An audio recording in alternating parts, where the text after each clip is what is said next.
kenapa Rasulullah sampai 3 kali memohon kepada Allah, 3 permohonan, 2 diantaranya dikabulkan dan 1 tidak dikabulkan.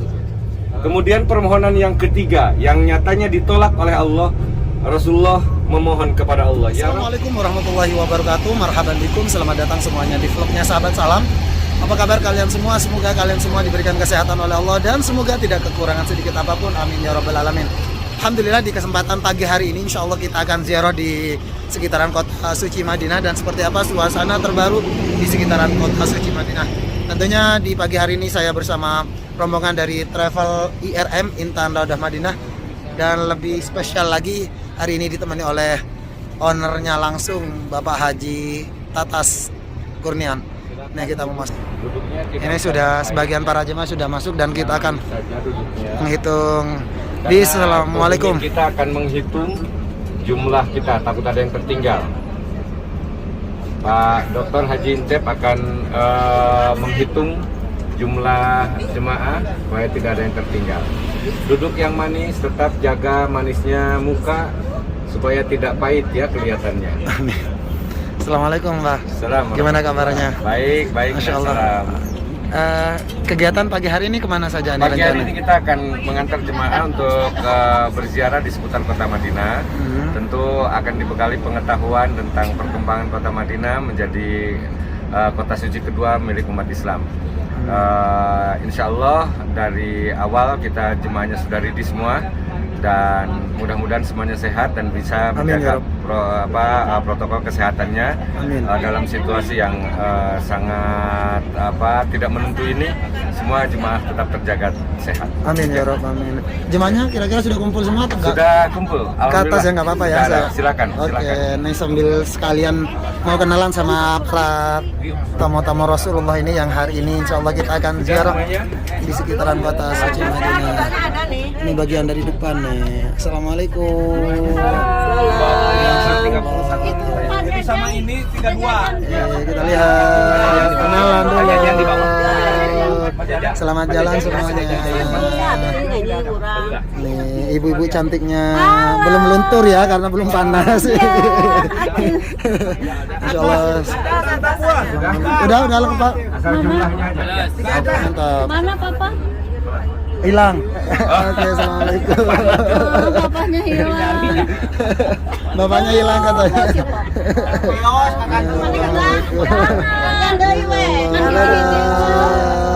Selamat berziarah. Semoga selamat.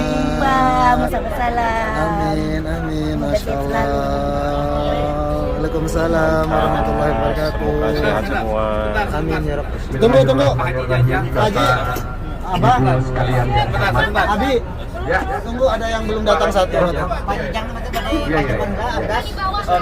Assalamualaikum sahabat salam. Warahmatullahi wabarakatuh. Wih, kayak Bali aja ya. Pak Haji Jajang Jaisman. Udah masuk nih. Udah masuk, udah. Alhamdulillah sudah Pak Haji. Ini assalamualaikum Bapak. Masya Allah, selamat pagi semuanya. Bapak Ibu sekalian, mari ikuti. Assalamualaikum. Belum follow loh. Belum follow kayaknya. Oh, udah. Assalamualaikum Umi. Selamat pagi. Semoga selamat sampai tujuan. Amin.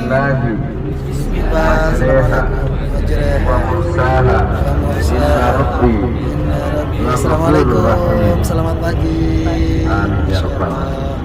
Nih wajah-wajah bahagia. Mantap.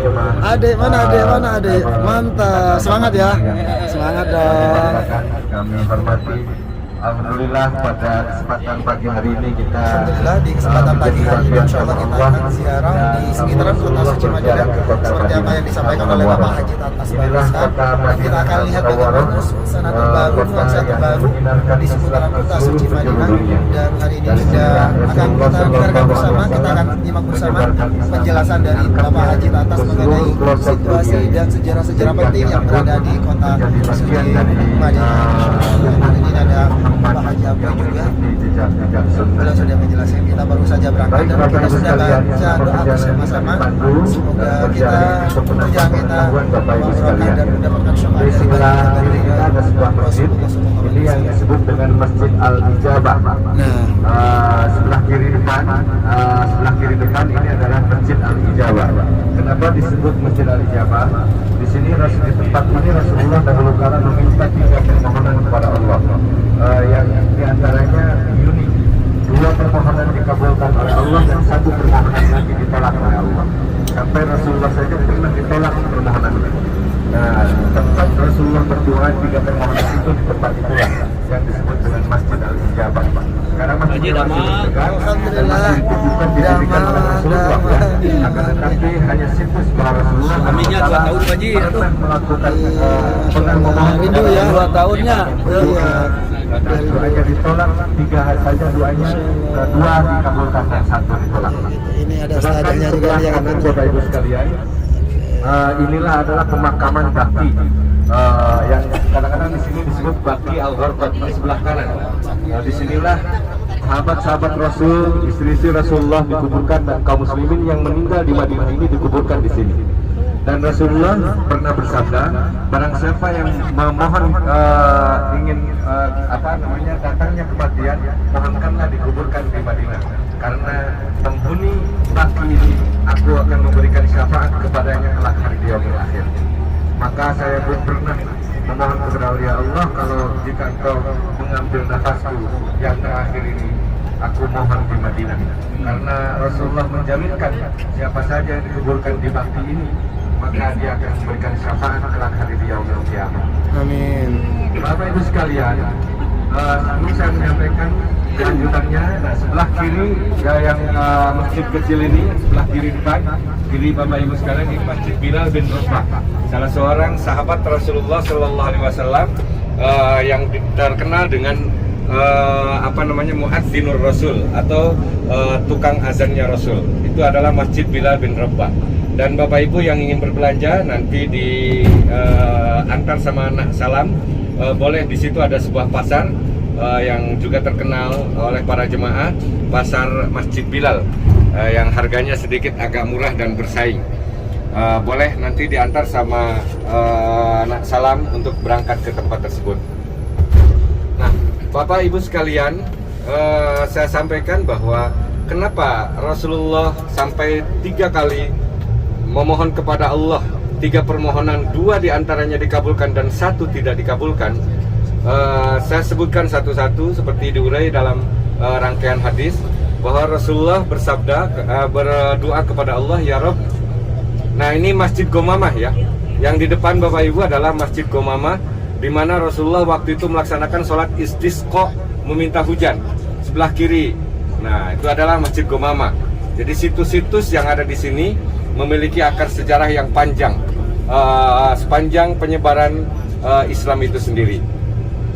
Bapak Ibu sekalian, kenapa apa saja permohonan Rasulullah yang 2 diantaranya dikabulkan dan selainnya yang 1 ditolak? 2 yang dikabulkan adalah Rasulullah SAW memohon kepada Allah untuk tidak menjadikan umatnya menjadi umat yang sengsara sampai kehabisan apapun. Makanya umat Islam dimanapun sampai sekarang mendapatkan perlindungan Allah. Tidak ada sampai umat Islam yang sangat sengsara, karena dilindungi oleh doa Rasulullah SAW kepada Allah.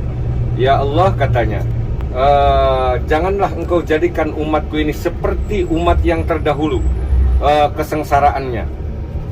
Maka Allah mengabulkan. Oke, kalau untuk permohonan itu Rasulullah dikabulkan. Kemudian permohonan yang kedua yang juga dikabulkan dari Rasulullah ini, ya Allah, janganlah engkau timpakan azab seperti engkau menimpakan azab kepada umat sebelumku. Maka hal itu dikabulkan oleh Rasulullah oleh Allah Subhanahu wa taala atas doa Rasulullah yang kedua. Makanya umat Islam tidak ada yang sampai sekarang diazab seperti azabnya yang menimpa pada umat-umat yang terdahulu. Contoh, yang menimpa azab kepada umat yang terdahulu seperti umat Nabi Musa ketika mereka menolak untuk beribadah dan memindahkan waktu sembahyang mereka ke hari Sabtu, maka Allah mengutuknya mereka menjadi monyet, menjadi hewan. Kunu kirodatan khosiin. Maka mereka tiba-tiba langsung saja berubah tubuh dan fisiknya menjadi monyet. Itu adalah permohonan yang kedua. maka umat Nabi Muhammad sekarang ini dilindungi, tidak sampai terjadi azab Allah menimpa kepada umat Nabi Muhammad sengeri apa yang Allah timpakan kepada umat-umat sebelumnya. Seperti terjadi sekarang, jikana kalau Allah tidak mengabulkan doa Nabi Muhammad, jikana di Jakarta teh usina teh orai, bayawak, buaya dan sebagainya. Kenapa? Karena akan banyak. Ayeuna mah nu korupsi rek miliaran oke karena rasepe anger di daerah rasi. Coba kalau umat Nabi Muhammad Rasul tidak melindungi kita. Jika di Jakarta, di Bandung, para pejabat semuanya jadi orai, jadi bayawak, jadi beku, jadi monyet dan seterusnya. Tetapi karena dilindungi oleh doa Nabi yang dikabulkan oleh Allah yang kedua ini, maka akhirnya umat Nabi Muhammad sekarang terselamatkan dari azab yang mengerikan tersebut. Kemudian permohonan yang ketiga yang nyatanya ditolak oleh Allah, Rasulullah memohon kepada Allah, ya Rabb, satukanlah umatku ini menjadi umat yang menyatu, tidak ada perbedaan satu sama lain. Maka langsung Allah menjawabnya seperti tertera dalam Al-Quran, walau syi'na laja'alnakum ummatan wahidatan walakin ikhtalafu liyabluwahum ayyuhum ahsanu amala. Andai saja aku berkehendak, kata Allah, aku bisa saja menjadikan umatmu ini bersatu, tapi aku biarkan mereka berbeda-beda untuk aku uji mereka ini siapa di antara mereka yang paling baik amalnya. Jadi itulah yang ditolak oleh Allah. Maka jika terjadi ada perbedaan di antara umat Rasulullah ini, memang sudah menjadi sunnatullah atau sunnahnya Allah, karena Rasulullah ditolak pada saat itu untuk bisa menyatukan umatnya. Maka tidak heran sekarang umat muslim dimanapun mereka berada selalu saja terjadi ada perbedaan, dan selalu terjadi ada parasea ya. Walaupun ini tidak dikehendaki oleh kita, tapi itu ujian bagi kita sekalian, karena Allah ingin melihat siapa hamba-hambanya yang terbaik amalnya di depannya. Demikian Bapak Ibu sekalian, ini kota Madinah, kota yang dicintai Rasulullah. Penduduknya sampai pada tahun 2016 yang dirilis oleh pemerintah Saudi Arabia, jumlah penduduk asli kota Madinah ini tidak melebihi dari angka 4.800.000 saja jiwa. Jadi berdasarkan laporan dari pemerintah Saudi Arabia. Namun setentang dengan perkembangan penduduk yang ada di Madinah ini, mungkin pada saat tahun 2020 ini sudah mulai bertambah satu demi satu. Demikian Bapak serta Ibu sekalian, dan sekarang Bapak Ibu akan dibawa kami untuk sama-sama melihat artefak atau peninggalan sejarah Islam yang lain yang kemudian akan Bapak Ibu lihat nanti di depan. Nah, selanjutnya Bapak Ibu, walaupun singkat-singkat, yang di depan kita nanti akan terlihat sebuah masjid putih dengan garis-garis abu dengan satu kubah dan satu menara yang ada di depan sebelah kiri Bapak Ibu. Itu yang disebut dengan Masjid Al-Jumu'ah. Masjid Al-Jumu'ah ini adalah pada tahun kedua Hijriah Rasulullah mendapatkan perintah kewajiban untuk melaksanakan sholat Jum'ah, seperti yang tertera dalam surah Al-Jumu'ah dalam Al-Quran. Nah, disinilah Rasulullah melaksanakan pertama kali sholat Jumat, dan inilah disebut dengan Masjid Al-Jumu'ah. Walaupun masjidnya bukan dibangun oleh Rasulullah, ini pada masa pemerintahan Malik Fahd, jadi tahun 1984. Dan ini masjid masih mentereng sekarang, tidak dipergunakan untuk aktivitas melakukan ibadah, hanya untuk artefak saja. Dan ini adalah sebagai yang disebut dengan Masjid Al-Jumu'ah. Seperti ayat yang turun di tempat ini adalah surat Al-Jumu'ah, ya ayyuhalladzina amanu idza nudiya lis-sholati min yaumil jumu'ati fas'au ila dzikrillahi wa dzarul bai' dzalikum khairul lakum in kuntum ta'lamun. Wahai orang-orang yang beriman, apabila disuruh kalian untuk melaksanakan sholat pada hari Jumat, maka fas'au ila dzikrillah, bersegeralah kalian zikir kepada Allah melaksanakan sholat Jumat tersebut. Wa dzarul bai', dan tinggalkanlah aktivitas bisnis. Dzalikum khairul lakum, itu lebih baik bagi kalian in kuntum ta'lamun, jika kalian mengetahui. Nah, inilah surat tersebutlah tempat di tempat ini, di sebelah kanan Bapak Ibu sekalian. Ini Masjid Al-Jumu'ah. Jarang sekali juga, tidak senantiasa setiap travel membawa ke tempat ini. Saya request kepada supirnya, saya minta diputar dulu ke sini supaya Bapak Ibu lebih lengkap pengetahuannya dari yang lain. Oke? Jangan kerung ya, jangan kerung ya. Tetap jaga mukanya manis supaya enak dipandang, supaya tidak ada orang yang menafsirkan wajah kita karena kehabisan real.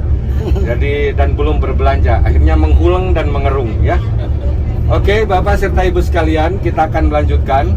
Ini pusat-pusat perbelanjaan yang ada di Madinah ini memang sudah modern ya, sudah modern. Tentang perkembangan zaman sekarang ini semakin modern dan semakin hari semakin banyaklah aktivitas bisnis yang ada di Madinah ini atas pengaruh perkembangan dunia global. Semuanya ada, produk-produk luar negeri pun ada dijual di sini di Madinah. Bapak Ibu, secara geografis Madinah ini berada di antara 25 derajat bujur timur dan 26 derajat lintang selatan. Artinya ini daerah rendah sesungguhnya dari atas permukaan laut. Makanya cuaca yang ada di Madinah ini cukup ekstrim. Kalau panas tidak tanggung-tanggung, ini bisa menembus angka 52 derajat Celcius. Artinya saking panasnya jika ibu berangkat ke masjid lalu membawa telur yang mentah, disimpan telur itu di atas jalan atau di atas batu, maka kembali dari sholat zuhur Bapak Ibu sudah menemukan telur itu sudah setengah matang, masak ya, karena panasnya sangat luar biasa. Oleh tubuh kita memang tidak terasa karena langsung membakar badan dan tiba-tiba saja kita dehidrasi atau kehabisan cairan. Nah, maka itu disebut Madinah ini sangat ekstrim. Walaupun Madinah ini adalah salah satu daerah yang sangat subur sesungguhnya, banyak diliputi dengan air, tidak seperti di Mekah yang sangat gersang sekali. Kalau di Madinah ini subur, makanya ini area pertanian, di mana semua masyarakat yang ada di sini yang memiliki tanah biasanya mengembangkan tanaman kurma, dan kurma yang ada tumbuh di Madinah ini juga kurma yang sangat istimewa. Di antaranya yang kita kenal yang sangat istimewa itu adalah kurma ajwa atau yang disebut dengan kurma Rasulullah Sallallahu Alaihi Wasallam yang memiliki khasiat tersendiri. Nah, terima kasih untuk sahabat-sahabatku. Ini saja penjelasan mengenai sejarah penting Masjid Ijabah dan juga Masjid Sabah. Dan kayaknya ini adalah keberangkatan terakhir para jamaah yang saya bawa, dikarenakan setelah ini insya Allah saya akan melaksanakan ibadah haji insya Allah. Dan semoga sahabat dan sahabatku semuanya diberikan kesehatan selalu, diberikan panjang umur, dan semoga apa yang menjadi hajat keinginan sahabat dan sahabatku semuanya dijawab oleh Allah Subhanahu Wa Taala, dan segera sampai ke Baitullah bisa umrah dan haji. Amin ya rabbal alamin. Saya mewakili dari semua para jemaah, saya tutup dulu. Ihdinas siratal mustaqim. Assalamualaikum warahmatullahi wabarakatuh.